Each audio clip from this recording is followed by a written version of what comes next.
বিসমিল্লাহির রহমানির রহিম। রাব্বি ইশরাহ লি সাদরি ওয়াসির লি আমরি ওয়াহলুল উকদাতাম মিন লিসানি ইয়াফকাহু কাওলি। ইয়া রাব্বুল আলামিন। আল্লাহর নামে শুরু করছি। যে আজকে যে জিনিসটা আসলে ডিসকাশন করব বলে প্ল্যান করেছি সেটা হচ্ছে একটা বই। এটা হচ্ছে বুক বাই হাইফা ইউনিস। বইটার নাম হচ্ছে sins the poisons of heart. So আমি একটু ব্যাকগ্রাউন্ডটা বলি, তাহলে সবাই একটু কানেক্টেড ফিল করবে। আমি একদিন হঠাৎ করে আমার একটা আপুর একটা স্টোরিতে দেখি যে উনি একটা বইয়ের একটা মানে পেজের একটা ছবি, সেখানে একটা লাইন মার্ক করে উনি ওনার স্টোরিতে দিয়েছে। তো ওই লাইনটা পড়ে আমার আসলে খুব মানে লাগে কি বলে, মানে খুব টাচ করে যে আচ্ছা এই কথাটা এত সুন্দর, এটা কোথায় উনি পেলো। ডেফিনেটলি দেখা যাচ্ছে উনি বই থেকে দাগিয়েছে। তো আমি সাথে সাথে ওনাকে ফোন করে জিজ্ঞেস করলাম, তখন উনি আমাকে এই বইটার কথা বলল। এবং আমি সাথে সাথে বইটা খুবই অ্যাভেলেবেল, আপনি ইবেতে পাবেন, অ্যামাজনে, সব জায়গাতেই পাওয়া যায়।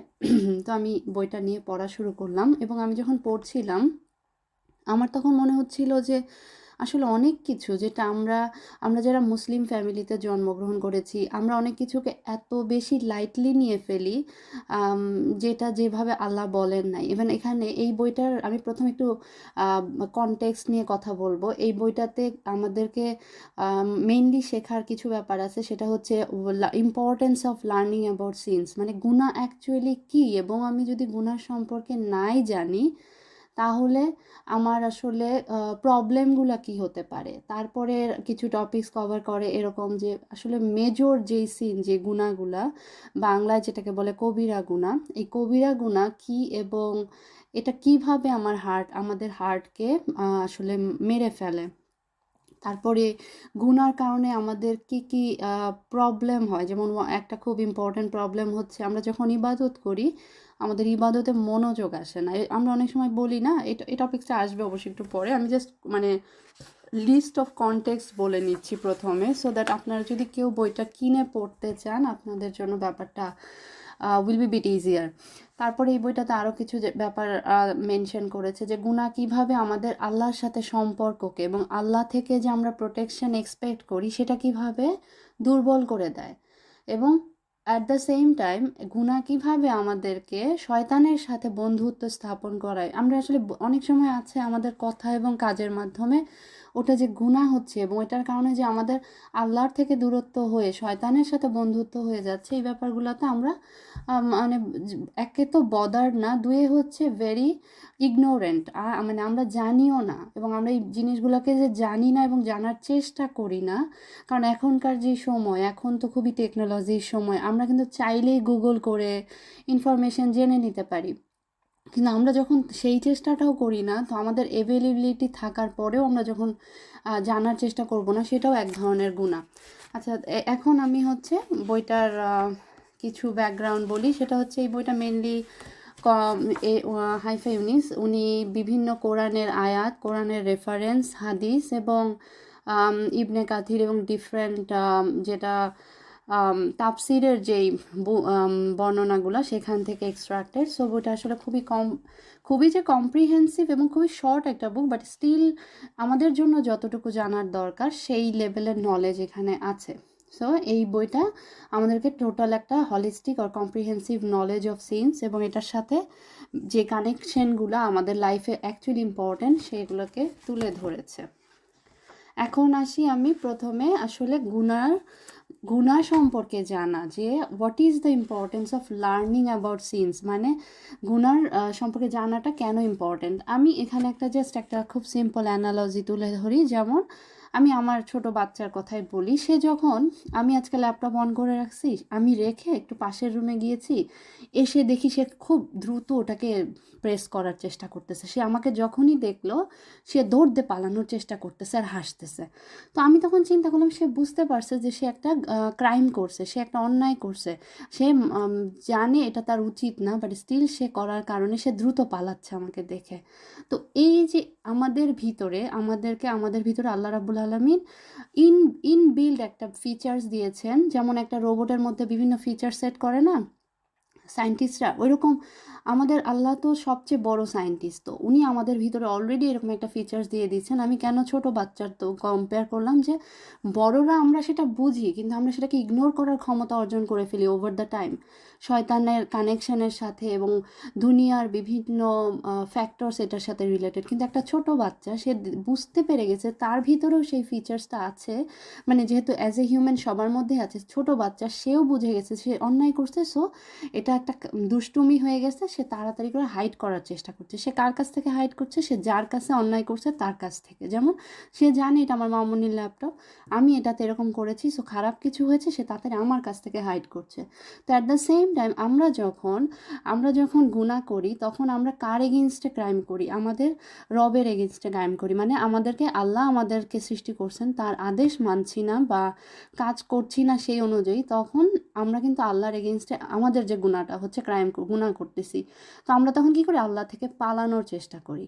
এই এই পালানোটা বিভিন্নভাবে হয়। অনেকের যখন সে একটা অন্যায় করে তখন সে কী করে? ধীরে ধীরে নামাজ ছেড়ে দেয়, অথবা সে তখন ভাবে আচ্ছা আমি একটা ভুল করে ফেলছি, তো কী হয়েছে, আরেকটা ভুল করলে কিছু হবে না, একটা ভুলও যায় 10টা ভুলও তা, মানে বিভিন্ন লজিক শয়তান আমাদেরকে তখন মানে করে দেয়, রেডি করে দেয়। তো যাই হোক, এখানে ইম্পর্টেন্স মানে যেই ডেফিনেশনগুলো আসছে, scene as a crime, actually ইংলিশে সিন কে ক্রাইম হিসেবে যদি আমি বলি, যেমন ক্রাইম ওয়ার্ডটা আমাদেরকে খুব ভালোভাবে আসলে টাচ করে, বিকজ আমরা বিভিন্ন মানে ওয়ার্ল্ডলি বিভিন্ন কাজে ক্রাইম শব্দটা ব্যবহার করি, আর সিন শুধু রিলিজিয়াস পারপাসে মোস্টলি ব্যবহার করা হয়। তো আমরা যদি বলি সিন ইজ এ ক্রাইম, এবং এটার কয়েকটা ডেফিনেশন আছে। তার মধ্যে প্রথম ডেফিনেশন হচ্ছে যেটা disobedience, any disobedience to Allah that Allah has forbidden আস।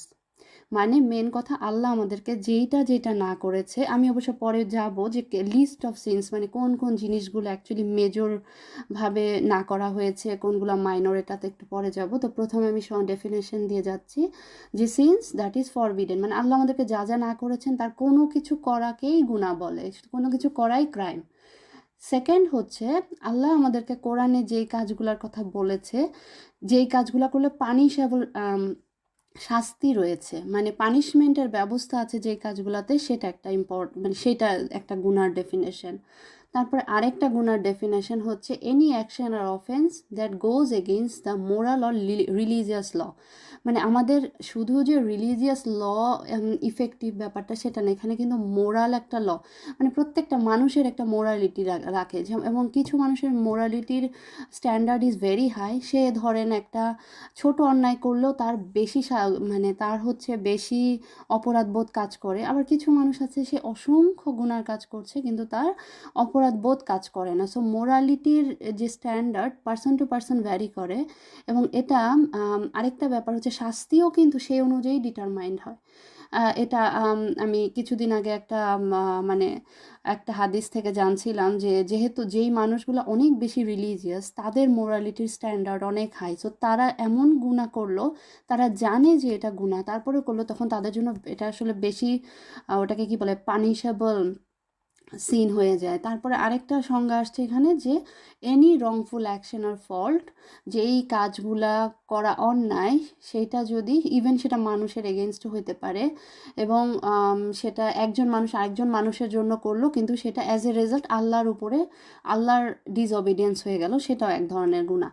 এখন এখানে গুনার সংজ্ঞার আগে একটা ব্যাপার হচ্ছে যে আমরা মানে সামাজিকভাবে, যেটা আমি প্রথমেই বলছিলাম, যে যারা একটা মুসলিম ফ্যামিলিতে জন্মগ্রহণ করেছে তারা অনেক কিছুকে গুনাহ হিসেবে জানেই না।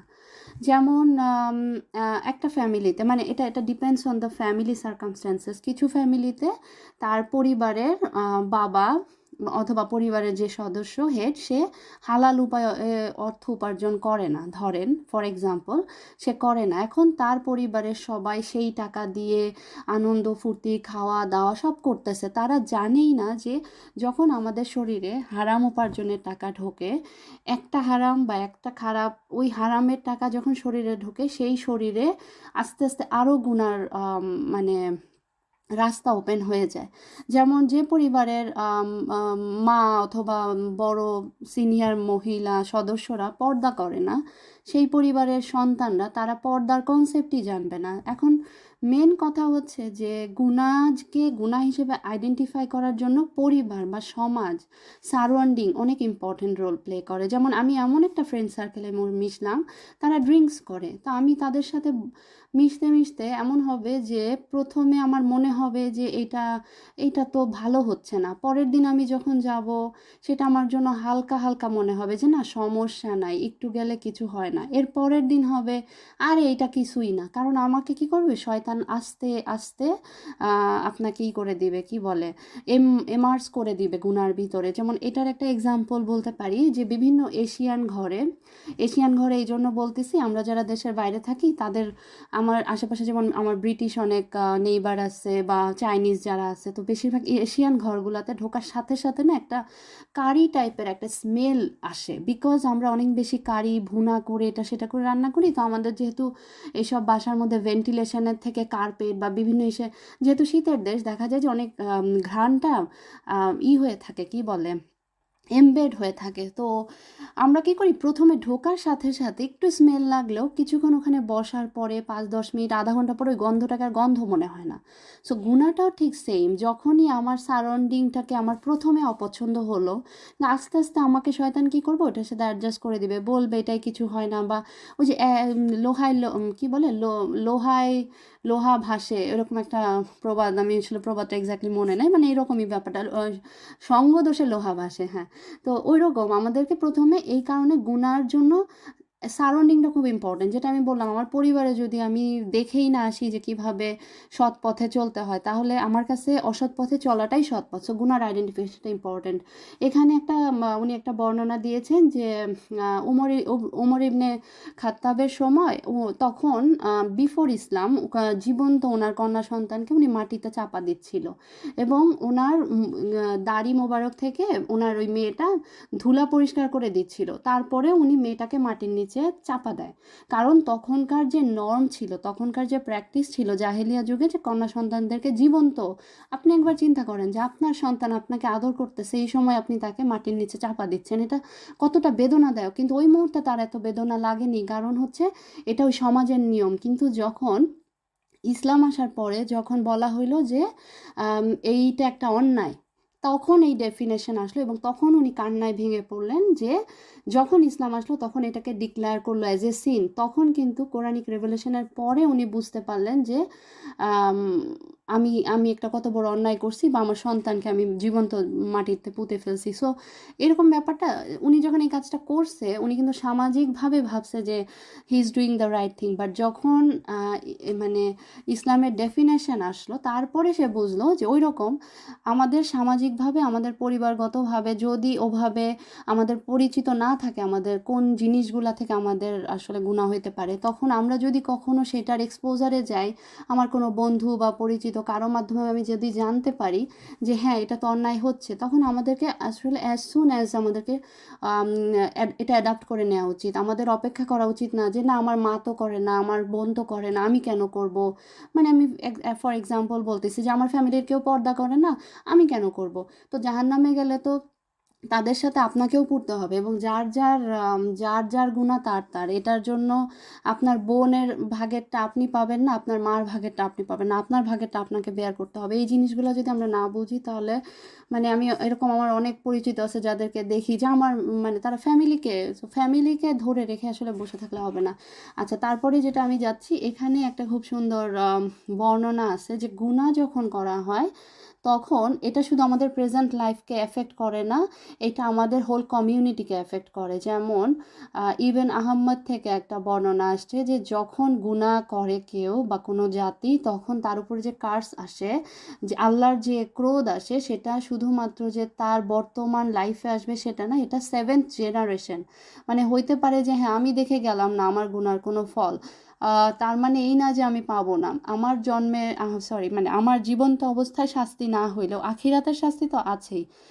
তাছাড়া আমার পরের প্রজন্ম, এভাবে নাকি 7 প্রজন্ম পর্যন্তই মানে শাস্তির কি বলে একটা লিমিট থাকে বা লাস্টিং ইফেক্ট থেকে যায়, আনলেস আমরা রিপেন্ট করি। মানে সব কিছুর ইসলামে কিন্তু একটা বিশাল সলিউশন দেয়া আছে যে আমি একটা গুনাহ করলাম, আমি যদি আইডেন্টিফাই করি যে হ্যাঁ আমি তো এরকম একটা গুনাহ করেছি, তাহলে কি হবে, আমরা কিন্তু কি করতে পারি, আল্লাহর কাছে যদি আমরা অনুশোচনা রিপেন্ট করি, আল্লাহ কিন্তু আমাদেরকে মাফ করে দিবেন, তাই না? তো আল্লাহর কাছে যেমন আপনি অন্য ধর্মের অন্য যে ট্রেডিশনগুলো, জুইস ট্রেডিশন অথবা খ্রিস্টান ট্রেডিশন, এদের থেকে দেখবেন যে এদের কিন্তু ব্যাপারটা কমপ্লিটলি ভিন্ন, ভেরি ডিফিকাল্ট এদের। এরা এরা এরা গুনার যে সংজ্ঞা সেইটাই এদের জন্য ডিফারেন্ট সংজ্ঞা এরা নিয়ে বেঁচে থাকে। তো আল্লাহ আমাদের জন্য অনেক সহজ করে দিছেন। যেমন আমি এখানে একটা কথা বলি যে আমরা ছোটোবেলায় হতো না যে বিভিন্ন নাটক সিনেমা বা বিভিন্ন, আমরা যে আমাদের বাংলাদেশি কালচারটা যথেষ্ট ইন্ডিয়ান কালচার দ্বারা প্রভাবিত। সো অনেক সময় দেখা যায় তো যে একটা আকাশের তারা খুলে পড়তেছে, ছুটে যাচ্ছে, সেটার দিকে তাকায়া উইশ করো। ইভেন বাংলাদেশে এখনও অনেক অ্যাডভার্টাইজমেন্ট বা বিভিন্ন জিনিসে এগুলো দেখায়। এটা তো একদম কমপ্লিট শিট। কারণ হচ্ছে আপনি শুধু আল্লাহর কাছে যাবেন, কোথায় তারা খুলে পড়তেছে, কোথায় কি হচ্ছে, এটার জন্য তো আপনি সেখানে দোয়া করতে পারেন না। তো আমরা ছোটোবেলায় দেখা যায় তো যে মানে মানে যেহেতু বাংলাদেশের কালচারে আর ছোটোবেলায় এত কিছু বুঝতাম না, তো এরকম অনেকবার হয়েছে না বুঝে এরকম হয়তো বা কখনো হয়ে গেছে। তো যখন এটা বুঝলাম যে এগুলো হচ্ছে কমপ্লিট শিট, তখন আমাদের যদি কখনো মনে পড়ে যে আমরা অতীতে এই ভুলগুলা করছি, বা তখন আমাদের না ধরে ধরে আল্লাহর কাছে মাফ চাওয়া উচিত যে হে আল্লাহ, আমি তো তখন বুঝি নাই, আমার সেই জ্ঞান ছিল না, আপনি আমাকে ক্ষমা করুন। আচ্ছা, তারপরে এখানে একটা টপিকস কভার করেছে, সেটা হচ্ছে যে do not undermine the sins. মানে আমরা যে মানুষ মাত্রই গুনাহ করবে, তার মানে এই না যে আমরা গুনাহ করলে গুনাহটাকে মানে ছোট করে দেখা যাবে যে আচ্ছা ঠিক আছে, এটা তো খুবই ছোট একটা গুনাহ, মানে হ্যাঁ আমি একটা মিথ্যা কথা বলছি তো কি হয়েছে, এইটুকু মিথ্যা বললে কি হয়েছে। বাট মিথ্যা মিথ্যা বলা কিন্তু আমরা বলি মহাপাপ, কিন্তু মহাপাপের যে সংজ্ঞাটা, মানে মহাপাপটা আমরা শুধু শুধু মুখ দিয়ে বলে ফেললে হবে না, আমাদেরকে মন থেকে বিশ্বাস করতে হবে। যেমন আমি একটু পরে একটা লিস্ট অফ মানে 70টা মেজর সিনের লিস্ট আছে এই বইটাতে, হুইচ ইজ ভেরি ইউজফুল।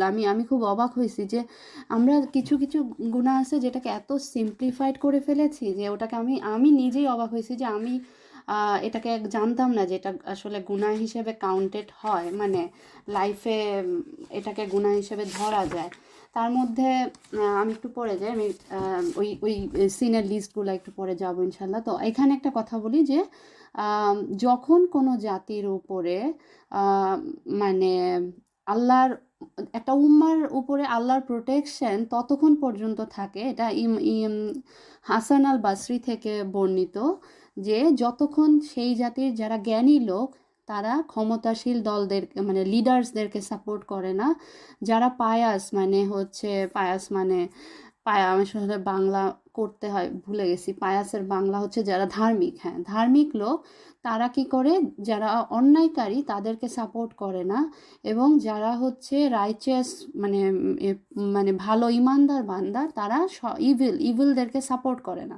যতক্ষণ পর্যন্ত এই জিনিসটা মেনটেন হয় ততক্ষণ পর্যন্ত আল্লাহর প্রোটেকশন থাকে ওই উম্মার উপরে। কিন্তু যখনই এটা থাকে না, তখন আল্লাহর শাস্তি কিন্তু তাদের উপরে আসে। এবং খুবই ইন্টারেস্টিং, এটা আমি রিসেন্টলি বাংলাদেশের একটা পরিস্থিতিতে, আমি এই বইটা যখন পড়তেছিলাম তখন বাংলাদেশের জুলাই আগস্টের বিভিন্ন পরিস্থিতি দেখছিলাম, তখন দেখলাম যে এই যখনই মানে মানুষ অন্যায় করবে, যেই জাতির প্রত্যেকটা মানুষ অন্যায় করবে, তখন তাদের উপরে অপ্রেসিভ রিজিউম দিয়ে আল্লাহ শাস্তি দেন।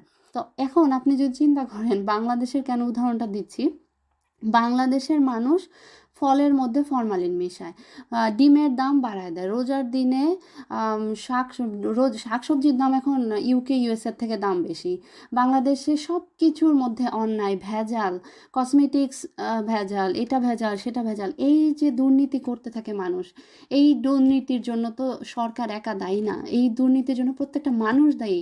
এবং বেশিরভাগ মানুষই দেখা যাচ্ছে খুব সুন্দর টুপি পরা, মুখে দাড়ি, কিন্তু আমার কথা হচ্ছে আপনি নামাজ পড়লেন, কিন্তু আপনি নামাজ পড়লেন, আল্লাহর ইবাদত করতেছেন, কিন্তু এই যে দুর্নীতি করতেছেন, এই যে ছোট ছোট দুর্নীতিগুলা, এগুলাও তো আসলে মানে কি বলে, মুসলমানের বৈশিষ্ট্য হওয়ার কথা না। যেটা এইসব দেশে কি করে, এইসব দেশে মানুষ, বিদেশের মানে ওয়েস্টার্ন কান্ট্রিগুলোতে মানুষ খুবই সৎ থাকে যারা ব্যবসা করে, বাংলাদেশে যারা ব্যবসা করে তারা প্রচণ্ড দুর্নীতিগ্রস্ত। তো এই দুর্নীতির কারণে তাদের উপরে শাস্তি স্বরূপ অত্যাচারী মানে শাসন ব্যবস্থার কায়েম আল্লাহ করে দেন। দেন। মানে এটাও আমি খুবই মানে মিলাইছি যে যেসব দেশে, ইভেন আমি রিসেন্টলি খুব ground reports of different countries দেখছিলাম, তখন দেখলাম যে বিভিন্ন দেশে যখন মারামারি কাটাকাটি হরিবল সিচুয়েশন হয়, ওয়ান অফ দ্য রিজন হচ্ছে তারা খুবই দুর্নীতিগ্রস্ত। আচ্ছা, তারপরে আসতেছি এখানে প্রত্যেকের মানে এখানে একটা খুবই ইন্টারেস্টিং ব্যাপার বলছে যে আমরা দেখি কেউ একজন অন্যায় করতেছে, কিন্তু আমরা যখন চুপ করে থাকি সেটা অনেক বড় একটা অন্যায়। মানে কারোর সাথে অন্যায় হইতেছে এটা দেখে চুপ করে থাকাটাও এক ধরনের অন্যায়। এবং একবার কি বলে, আম, একবার হচ্ছে একটা মানে খুবই ইন্টারেস্টিং, ওনার নাম হচ্ছে আবদুল্লাহ ইবন উমর ন্যারেটেড, উনি বলেছেন যে মেসেঞ্জার অফ আল্লাহ সাল্লাল্লাহু আল্লাহ রহমতুল্লাহ আল্লাহে turn to us and said, আচ্ছা, রাসূল সাল্লাল্লাহু আলাইহি সাল্লাম বলেছেন যে 5টা জিনিস তোমাদের জন্য টেস্ট করা হবে এবং এটার জন্য তোমরা আল্লাহর কাছে মানে মানে রিফিউজ চাইবে। সেটার মধ্যে একটা হচ্ছে যে আম, তোমরা প্লেগ থেকে, মানে যে কোনো গুনাহ ওপেনলি কমিট করা থেকে, ইমমোরালিটি থেকে, এগুলা থেকে করবা। আর যদি তোমরা ওটা না করো, then when they do not weight the measure with justice and they will be stricken with famine. মানে এখানে ক্লিয়ারলি বলতেছেন যে যখন কেউ জাস্টিসের সাথে ব্যবসা করে না, মানে মেজার উইথ জাস্টিস, তাদেরকে famine, severe calamity and operation of their rulers, এইগুলা দিয়ে আল্লাহ তাদেরকে শাস্তি দেন। এবং একবার আয়েশা রাদিয়াল্লাহু তাআলা আনহুকে জিজ্ঞেস করা হয়েছিল যে আসলে আর্থকুয়েক সম্পর্কে আপনার মন্তব্য কী, মানে আর্থকুয়েকটা কেন হয়? তখন উনি বলেছিলেন যে এটা হচ্ছে বিলিভারদের জন্য মার্সি এবং অ্যাডভাইস, যেন আমরা সতর্ক হইতে পারি। আর ডিসবিলিভার অথবা যারা হচ্ছে রং ডুয়ার্স, তাদের জন্য এটা পানিশমেন্ট অ্যান্ড কার্স।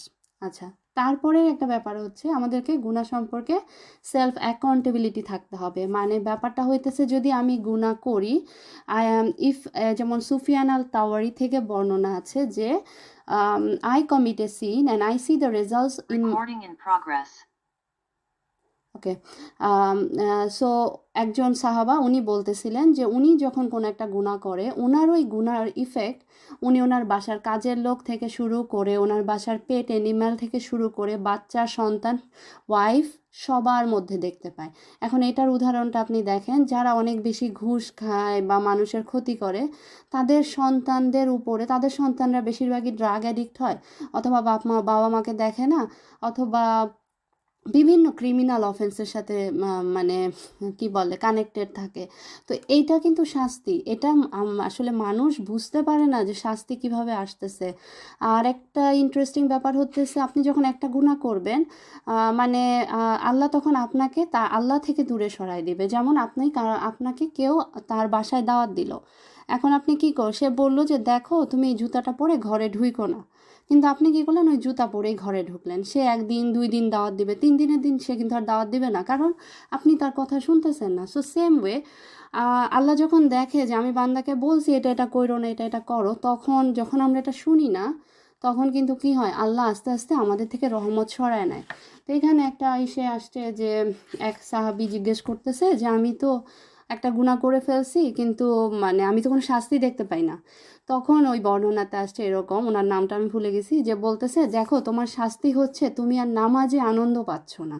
মানে তুমি যে নামাজে বসতেছো, নামাজে বসে তুমি যে আল্লাহর সামনে বসছো, আল্লাহর সাথে কানেকশন যেটা তৈরি হওয়ার কথা সেটা তোমার আর তৈরি হবে না। এইটা অনেক বড় একটা শাস্তি। মানে এটাকে আমরা শাস্তি হিসেবে ধরি না, কিন্তু এটা কিন্তু অনেক বড় একটা শাস্তি।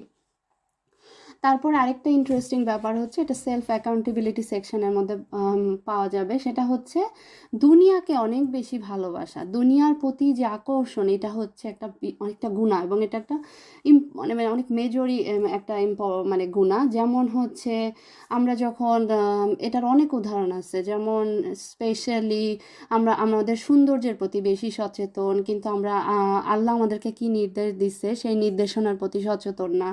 এরকম হইতে পারে না যে আল্লাহ আমাদেরকে যেভাবে চলতে বলছে আমরা সেটাতে আগ্রহী না, আমাদের সমাজ আমাদেরকে কিভাবে দেখতে চায়। বা আমি যেমন আমি আবার ওই আসলে পর্দার ব্যাপারটাই বলবো, যে আমি এরকমও দেখি যে মানে স্বাভাবিকভাবে সে খুবই ভালো মানুষ, ভালো মুসলিম, নামাজ পড়ছে, কিন্তু সে যখনই পর্দা করে, সে পর্দা করতে চায় না যখন সে বড় গ্যাদারিংয়ে যায়, কারণ তার সারাউন্ডিং কী বলবে, সে পর্দা করে। তো বড় বড় প্রোগ্রামের সময় তখন দেখা যায় যে তার মাথায় আর কাপড় নাই। তো ব্যাপারটা এরকম হয়ে যায় যে আমরা দুনিয়ার মানুষ কি বললো, এটাও দুনিয়ার সাথে একটা কানেকশন, দুনিয়ার মানুষ কি বললো এই কনসার্নে আমরা আল্লাহর নির্দেশগুলোকে অবলীলায় অবজ্ঞা করে যাচ্ছি। তারপরে দুনিয়াকে ভালোবাসার আরও অনেক উদাহরণের মধ্যে একটা আছে হচ্ছে মানুষকে কষ্ট দেয়া। মানে আমি যখন আখিরাত নিয়ে চিন্তা করব না, তখন আসলে আমি কি করব, মানুষকে কষ্ট দিয়ে কথা বলে আমার কোনো যায় আসে না। কিন্তু আমি যখন আল্লাহকে ভয় করব, আল্লাহ আমাকে কিভাবে চলতে বলছে, কারণ আল্লাহ বলছেন তো মুখের মিষ্টি কথাটাও আসলে মানে মানুষকে আপনি যদি মুখের মিষ্টি কথা দিয়েও মানে সন্তুষ্ট করতে পারেন, সেটাতে আল্লাহ সন্তুষ্ট হয়। তারপর একটা হচ্ছে টাকাকে অনেক ভালোবাসা। এই যে টাকার পিছনে দৌড়ানো, এই জিনিসগুলো আসলে আম, দুনিয়াকে ভালোবাসার মেজর কিছু এক্সাম্পলস। এখন আসতেছি যে লিস্ট অফ মেজর সিনস। আচ্ছা, এখানে অনেকগুলা মেজর সিনের কথা বলা হয়েছে, যেমন শিরক করা, মার্ডার করা বা ম্যাজিক করা। আমি ওগুলাতে যাব না, কারণ ওগুলো এখানকার আই বিলিভ ওগুলোর সাথে কেউ এখানে কানেক্টেড না। কিন্তু আমি খুব মানে অল্প কিছু পয়েন্ট আউট করব যেটা আসলে আমরা আনকনশাসলি যেগুলোর সাথে কানেক্টেড। যেমন একটা হচ্ছে not performing has when you are able to. এইখানে আমি একটা কথা বলবো যে আমাদের মতো অনেকেরই টাকা পয়সা সব কিছু আছে, কিন্তু আমরা বসে আছি আমরা কখন বুড়া হব তখন আমরা হজ করতে যাব। নো, আসলে আমি নিজেও বলবো যে আল্লাহ আমাদের সবাইকে সেই তৌফিক দিন, যখনই আমাদের সুস্থ আছে এবং মানে শুধু যে অ্যাবিলিটি, আর্থিক অ্যাবিলিটি না, হজ করার জন্য আসলে অনেক ফিজিক্যাল অ্যাবিলিটি লাগে। সো আল্লাহ যেন আমাদেরকে সেইভাবে তৌফিক দেয়। তারপর আরেকটা হচ্ছে অ্যাবান্ডানিং রিলেশনস অ্যান্ড রিলেটিভস। এটা খুবই ইম্পর্টেন্ট, খুবই ইম্পর্টেন্ট। এইটার সাথে আপনার রিজিক কানেক্টেড। মানে হচ্ছে আপনি যখন আপনার রিলেটিভসের সাথে খারাপ ব্যবহার করবেন, তাদের সাথে টাইজ মানে ব্রেক করবেন, তখন আল্লাহর সন্তুষ্টি বা আল্লাহর কার্স কিন্তু সেখানে আসে। সো এটা একটা সিন, কিন্তু এটা নিয়ে মানুষ বদার না, কারণ মানুষ ভাবে আরে খারাপ ব্যবহার করছি, আমার ভাল লাগে না, আমি এর থেকে দূরে থাকলাম। না, ব্যাপারটা মোটেও সেটা না। আপনার ভালো না লাগলেও এটা একটা টেস্ট, এটাকে আপনার ধৈর্য সহকারে হ্যান্ডেল করতে হবে। অনেক খারাপ পরিস্থিতি আসতে পারে, but you have to handle ইট।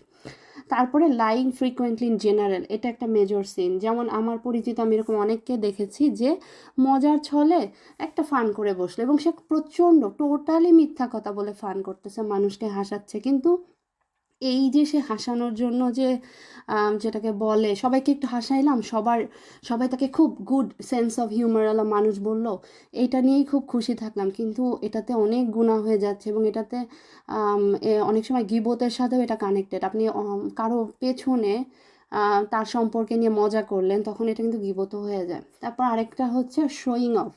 আল্লাহ আমাদেরকে মাফ করুন, এই গুণাটা most of the most frequent গুণা অফ দিস টাইম। যেমন শোয়িং অফ করা তো খুব ইজি, আমি কি খাচ্ছি, আমি কোথায় যাচ্ছি, আমি আজকে এটা খাইছি, আমি এটা করছি, আমার এর সাথে ভালো সম্পর্ক, আমার এর সাথে, এই যে আমরা বিভিন্ন জিনিস যখন আনন্দের সাথে মানে মানুষের সাথে শেয়ার করি, এইটার নিয়তটা আসলে কি যে এটা আসলে গুনাহ। আসলে যে কোনো টাইপের শোয়িং অফই গুনাহ, not only in social media, in practical life.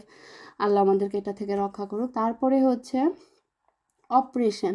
এটা খুব ইন্টারেস্টিং। এখন আমরা বলতে পারি আমরা তো আর অপারেশন করি না।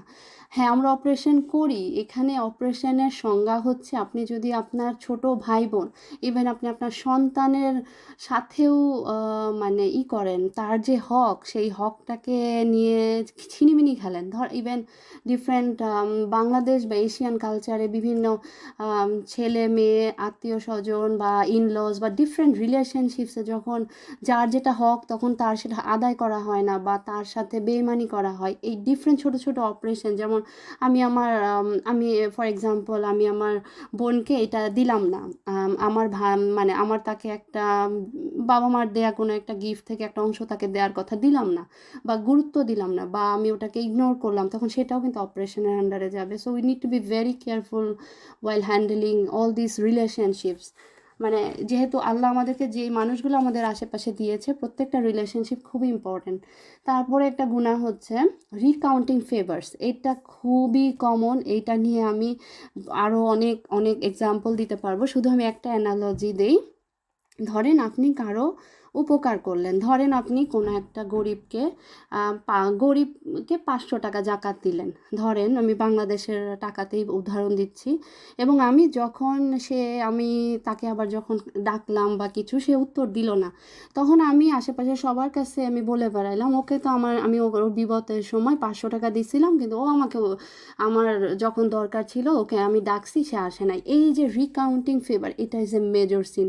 মানে আমি এটা মানে আপনার যদি নোমান আলী খানের দ্য স্ট্রাইকিং এক্সাম্পলসের বিভিন্ন লেকচার শোনেন, দেখবেন ওখানে উনি আরও সুন্দর অ্যানালজির মাধ্যমে বলেছে যে আমরা যেন মানুষের জন্য যা করব, ইভেন আমি ফর এক্সাম্পল আমি আমার ছোট বোনকে একটা গিফট দিলাম, গিফট দিয়ে আমি তাকে বললাম এই যে আমি তোমাকে এটা দিছি, কিন্তু তুমি আমার জন্য এটা করো নাই। এই যে we expect something in in return of our favour, এটা একটা মেজর সিন। সো কত সিলি ব্যাপার আসলে আমাদের গুনাহ হচ্ছে, we need to be very careful about this.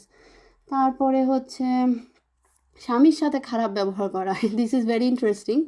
আমরা ভাবি অনেক সময় যে হ্যাঁ হাজব্যান্ড এটা একটু রাগ হইলো বা এই হইলো, but a women's bad conduct towards our husband is a major sin. যেমন স্পেশালি মেয়েরা, আমি এরকম একটা হাদিসে পেয়েছিলাম যে একটা মহিলা কবরে তার খুব আজাব হচ্ছে, তখন এক সাহাবা জিজ্ঞেস করে যে আসলে ওনার কেন আজাব হচ্ছে, তখন বলে যে উনি ওনার স্বামীর পেছনে ওনার স্বামীর নামে ব্যাড ওয়ার্ডস ইউজ করতো, বা মানে উনি স্বামীর মানে এগেইনস্টে কথা বলে বেড়াইতো, বা স্বামীর প্রতি যথেষ্ট মানে কি বলে মানে লয়াল ছিল না। এই ব্যাপারগুলো খুবই simple, but still it's very important. Then আরেকটা খুব ইন্টারেস্টিং, স্পাইং। এখন স্পাইং বললে এটা শুধু এক দেশ আরেক দেশের উপর স্পাইং না, স্পাইং ক্যান বি লাইক আপনি আপনার ফ্যামিলি মেম্বার কারো ফোন চেক করলেন, অথবা আপনি আপনার বাচ্চার ফোন চেক করলেন, এটাও গুনাহ, এবং এটা also spying is a major sin. আচ্ছা, তো এখানে আরও অনেক মেজর সিন আছে, আমি শুধু ফিউ পয়েন্ট আউট করলাম যেগুলো আসলে আমরা গুনাহ হিসেবে ধরিই না, সেগুলো মেনশন করলাম। তাছাড়া এখানে অনেক আছে, যেমন গীবত করা, এটা সেটা অনেক গুনার বর্ণনা আছে, তো আমি আর ওগুলাতে যাচ্ছি না। আপনারা যদি কেউ ওই বইটা পড়েন তখন ইনশাল্লাহ ওখানে পেয়ে যাবেন।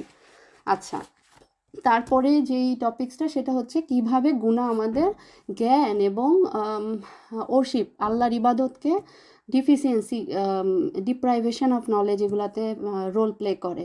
আচ্ছা, প্রথম কথা হচ্ছে আমি একটা এক্সাম্পল দিয়ে শুরু করি। যেমন আমি যেদিন আসলে আমি খুব স্ট্রেসে থাকি বা প্রেশারে থাকি, আমি খুব দেখা গেলো বিভিন্ন আমাদের ইন্টারনেট ব্রাউজিংয়ে বিভিন্ন ইনফরমেশন এটা সেটা দেখতেছি, কিন্তু ওই সেম ব্রাউজিংয়ের সময়ই কিন্তু আমাদের এখন যথেষ্ট ইসলামিক অ্যাপ আছে, কোরআনের বিভিন্ন অ্যাপ আছে, আমরা কিন্তু ঢুকে কোরআনের বিভিন্ন তাফসির বা বিভিন্ন জিনিস পড়ে ফেলতে পারি। কিন্তু আমরা সেটা করা থেকে আমরা আগ্রহ প্রকাশ করি একটু ফেসবুকে কিছুক্ষণ ব্রাউজ করলাম, কিছুক্ষণ ইনস্টাগ্রামে ব্রাউজ করলাম, কিছুক্ষণ ইউটিউবে ব্রাউজ করলাম। সো এই যে আমাদের টাইম ওয়েস্ট করি, আমাদের তো আসলে জীবনের সময় খুব সীমিত। আপনারা যদি সূরা আসরের তাফসির কখনো মানে তাফসির পড়ে থাকেন, তখন দেখবেন যে আল্লাহ রাব্বুল আলামিন কীভাবে বলতেছে যে আমাদের সময় কতটা কম এবং আমরা কতটা লসের ভিতরে আছি, প্রতিনিয়ত আমাদের সময় চলে যাচ্ছে।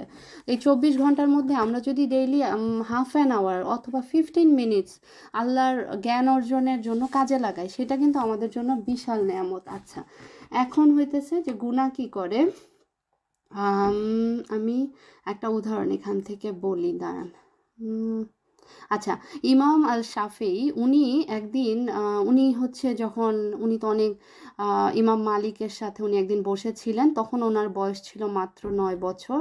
তো উনি তখন ইমাম মালিক ওনার উপরে খুব মানে ইমপ্রেস ছিলেন because of his intelligence and deep knowledge, এবং উনি অ্যাডভাইস করলেন ইমাম আল শাফেঈকে যে তুমি আমার এই কথাটা ফলো করো, সেটা হচ্ছে তুমি তোমার অন্তরে আল্লাহর নূর দিয়ে যদি মানে feel your heart with the light of light, then তুমি গুনার যে ডার্কনেস সেটা থেকে দূরে থাকো। এখন কথা হইতেছে what is the darkness of scene.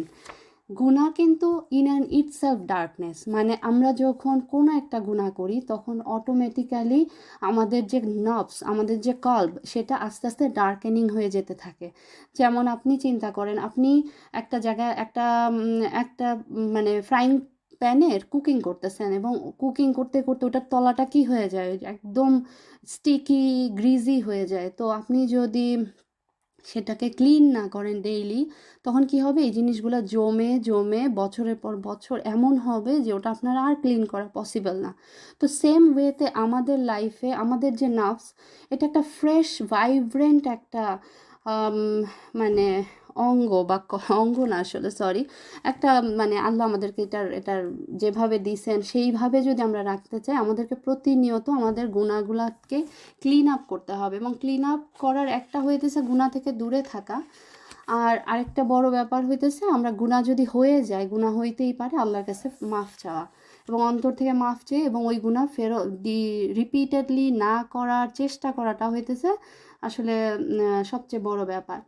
এখন একটা এখানে আবু হুরায়রা থেকে ন্যারেটেড যে রাসূল সাল্লাল্লাহু আলাইহি সাল্লাম বলেছেন যে indeed the world is cursed, what is in it cursed except the remembrance of Allah, and all the relevant is the knowledgeable person and the seeker of knowledge. এটা তিরমিজিতে 2322 নম্বর হাদিস। সো এখানে যেটা বলতেছে সেটা হচ্ছে যে পৃথিবীটা কার্সড একটা, মানে কার্সড মানে এখানে ওইভাবে বলে নাই যে যেহেতু মানে শয়তানের প্ররোচনায় পৃথিবীর উপরে অনেক আসলে নেগেটিভিটি দিয়ে ভরা থাকবে, কিন্তু যা এটার মধ্যে সবচেয়ে বেস্ট জিনিস হচ্ছে আল্লাহকে স্মরণ করা এবং একজন নলেজেবল পার্সন এবং সিকার অফ নলেজ, যে জ্ঞান অন্বেষণ করে। এখন জ্ঞান অন্বেষণ মানে আমরা যখন আজ থেকে 10 বছর আগে জ্ঞান অন্বেষণের যে ব্যাপারগুলো ছিল, এখন সেই জ্ঞান অন্বেষণের ব্যাপারগুলো অনেক ইজিয়ার হয়ে গেছে। এখন আপনি খুব ইজিলি অ্যাক্সেস করতে পারেন ওয়ার্ল্ড ফেমাস সব স্কলারদেরকে। আপনি চাইলেই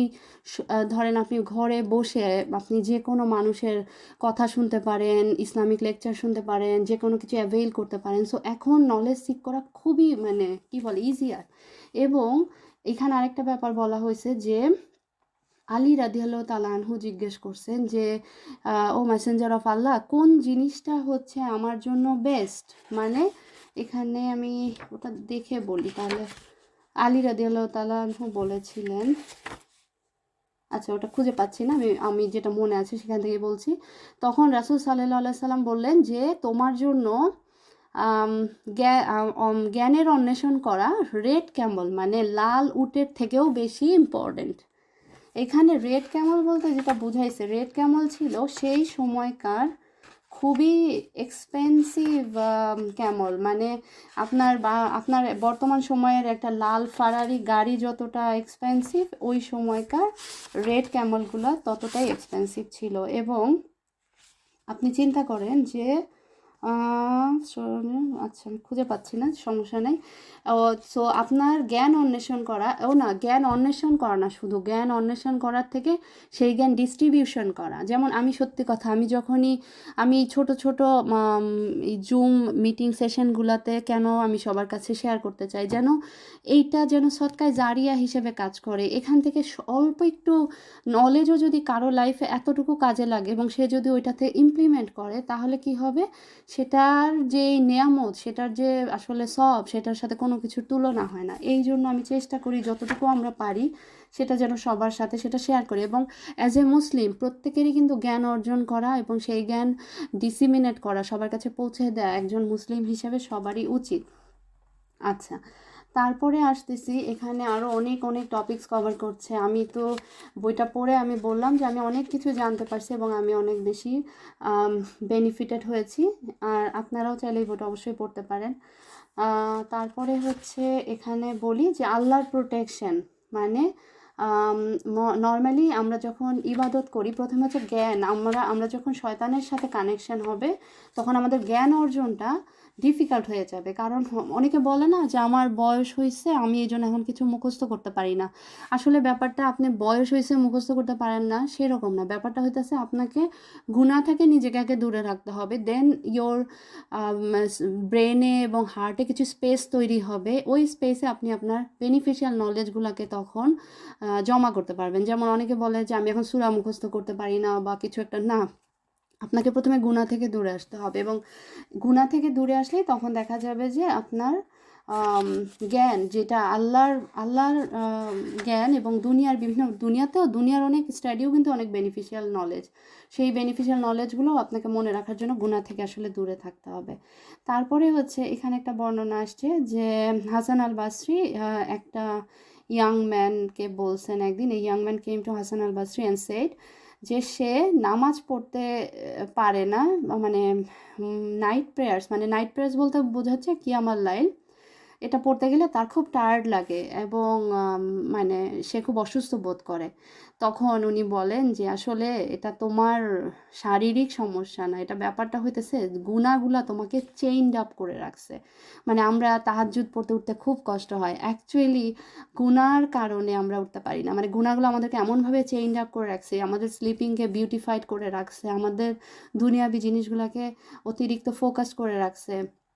এই কারণে আমরা আল্লাহর ইবাদতগুলোকে প্রপারলি করতে পারি না। আমরা যদি আল্লাহর সাথে প্রপারলি কানেকশন বিল্ড আপ করতে পারি এবং আল্লাহর ইবাদতে কানেক্টেড থাকতে চাই, আমাদের প্রথম কাজ হচ্ছে গুনাহ থেকে দূরে থাকা। এবং সেই জন্য আমাদের জানতে হবে যে আসলে গুনাহগুলা কী কী এবং কিভাবে এটা থেকে দূরে থাকা যায়। আরেকটা ব্যাপার হইতেছে, একবার এক জ্ঞানী লোককে জিজ্ঞেস করা হয় হোয়াট ইজ হেলথ, তখন সে বলে যে when one day passes and you have not committed a sin. This is very interesting, যে স্বাস্থ্য কী, মানে আমরা অনেক সময় বলি না হোয়াট ইজ হেলথ, হেলথ মানে আমাদের কোনো রোগ নাই, এটা নাই সেটা নাই, কিন্তু এখানে বলা হইতেছে যখন একটা দিন যায় এবং আপনি কোনো গুনাহ করেন নাই, সেটা সবচেয়ে বড় হেলথি একটা ব্যাপার। আর ইন জেনারেল যেটা আমাদের নফসের কাজই হচ্ছে গুনাহগুলোকে অ্যাট্রাক্ট করা। এটা একটা চম্বুকের মতো, এটা ব্যাক বাইটিং পছন্দ করে, গোসিপিং পছন্দ করে। মানে ধরেন আপনাকে কেউ একটা ব্যাক বাইটিং গল্প বলা শুরু করলো, আপনি ওটার মধ্যে বসে থাকতেন। মেয়েদের ক্ষেত্রে এটা তো আরও মানে ইনবিল্ড ব্যাপার থাকে এবং শোয়িং অফ এটা সেটা, তো দেখা যায় আপনার ওইসব শুনতে খুব ভালো লাগবে। আর আপনি ওগুলো থেকে দূরে থাকতে চাইবেন। দূরে থাকাটা খুবই কষ্টের কাজ এবং এই কষ্টের জন্য রিওয়ার্ড আল্লাহর কাছ থেকেই রিওয়ার্ড আসবে। আল্লাহ যেন আমাদেরকে এটা থেকে দূরে থাকার তৌফিক দান করে। তারপর আরও অনেক ব্যাপার আছে, যেমন আল্লাহর প্রোটেকশন আসে শুধুমাত্র আমরা যখন গুনাহ থেকে দূরে থাকি এবং আল্লাহর কাছে মাফ চাই, এবং আমাদের গুনাহগুলো আমাদের সাথে আল্লাহ রাব্বুল আলামিনের সম্পর্কগুলোকে নষ্ট করে দিতে থাকে।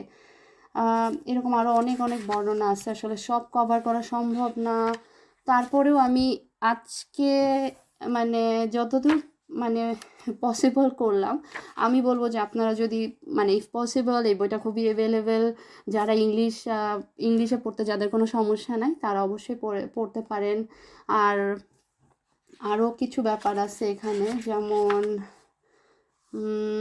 যেমন আমি এখানে একটা কথা বলি যে আমরা অনেক ছোট ছোট গুণাকে, আমি যেমন প্রথমেও বলেছি, ছোট ছোট কিছু গুণাকে আসলে গুরুত্ব দেওয়া হয় না। যেমন ধরেন আপনি নামাজের কিছুক্ষণ আগে একটা নাটক বা কিছু একটা বা ফেসবুকে এমন কোনো কিছু দেখছেন যেটা শেষ করে আপনি নামাজে গেলেন। আপনি নামাজে যাওয়ার পরে দেখবেন যে আপনার নামাজের মধ্যে ওই থটসগুলো বারবার আসতেছে, এবং এটা আমি দেখছি যে মানে এটা আমাদের ব্রেন এইভাবেই সেট করে। ইভেন যারা মিউজিক শোনে, মিউজিকের সাথে প্রচণ্ড কানেক্টেড। মিউজিক যে আসলে কেন মানে হারাম, এটা নিয়ে আমি একদিন স্টাডি করতেছিলাম যে কেন মিউজিকটা হারাম, মানে মিউজিকের মধ্যে এমন কি আছে। যেমন আমি ফর এক্সাম্পল আমার ছোটো বাচ্চার বর্ণনায় বলি, সে যখন কোনো কার্টুন দেখে, সে ওই বিটগুলো যখন শোনে, কোকোমেলন এটা সেটা, তখন সে নিজেই ওই বিটগুলোর সাথে মানে কিছু একটা মানে বডি মুভমেন্ট বা ডান্সিং এই বিভিন্ন স্টেপস করে। সো আমরা না হলে বড় মানুষ, আমরা গান যখন শুনি আমরা নাচি না, কিন্তু ছোট বাচ্চাদের মধ্যে যে কিভাবে ইফেক্ট ফেলে সেটা আমি দেখে তখন মানে আমি খুব ক্লিয়ারলি বুঝতে পারলাম যে আসলে প্রত্যেকটা জিনিস যেটা আল্লাহ আমাদেরকে না করেছে, প্রত্যেকটা জিনিসের মধ্যে হার্ম আছে, এবং সেই হার্মকে আমরা যদি আইডেন্টিফাই করতে না পারি এবং আইডেন্টিফাই করে দূরে যেতে না পারি, আমরা যদি বলি আর এইটা কিছু না ওইটা কিছু না, এভাবে করে করে আমরা আমাদের গুনার ভিতরে যত ইমার্সড হয়ে যাব আমরা আর বের হইতে পারবো না। ওই যে আমি যে এক্সাম্পলটা দিলাম যে একটা কুকিং পট অনেক বেশি গ্রিজি হয়ে গেলে কিন্তু আপনি আর ক্লিন করতে পারবেন না। সো অ্যাজ সুন অ্যাজ আল্লাহ আমাদেরকে মানে এটা বোঝার তৌফিক দিক, কারণ যত বেশি গুনাহ করব শয়তানের সাথে আমাদের রিলেশনশিপ তত বেশি হবে। যেমন এটা হয়তো বা জানেন যে প্রত্যেকটা মানুষের জন্য একটা শয়তানের একটা মানে অ্যাসাইন্ড শয়তান থাকে আর কি, যে কিনা আমার জন্মের পর থেকেই সে আমার সাথে অ্যাসাইন্ড। তো এরকম, তো ওই শয়তানগুলো আপনাকে কিন্তু স্টাডি করে যে আপনি কি পছন্দ করেন, আপনার নফস কীভাবে চলতে পছন্দ করে। সো ও কিন্তু আপনার থেকে বেশি এক ধাপ আগানো। আপনি একটা ভালো কাজ করলেন, ও ওইটার কাউন্টার ব্যালেন্স করার জন্য আপনাকে তার কয়েক গুণ গুণাগার কাজ করায় আপনাকে আখিরাতের জন্য বিপদের মুখে ফেলে দিবে। সো এই জন্য আমাদেরকে কী করতে হবে, প্রথমে শয়তান আমাদের থেকে যেন দূরে থাকতে পারে, সেই কাজগুলোকে আমাদেরকে বেশি বেশি করতে হবে। কোরআন তেলাওয়াত করা, আল্লাহর জিকির করা। আল্লাহ আমাদেরকে বেশি বেশি আল্লাহর ইবাদত করার তৌফিক দান করুক এবং আমাদের ইবাদতগুলোকে আল্লাহ কবুল করুন। তো আমার আসলে বলার এইটাই ছিল আজকে। আশা করি সবার জন্য এটা আসলে ভালো লাগছে বা বেনিফিশিয়াল হোক। আল্লাহ যেন এটাকে সদকায়ে জারিয়া হিসেবে কবুল করে এবং আল্লাহ যেন এটা মানে কি বলে বরকত দেন আমাদের সবার লাইফে। এটা বলে আমি শেষ করছি। আর definitely thank you very much for joining this one.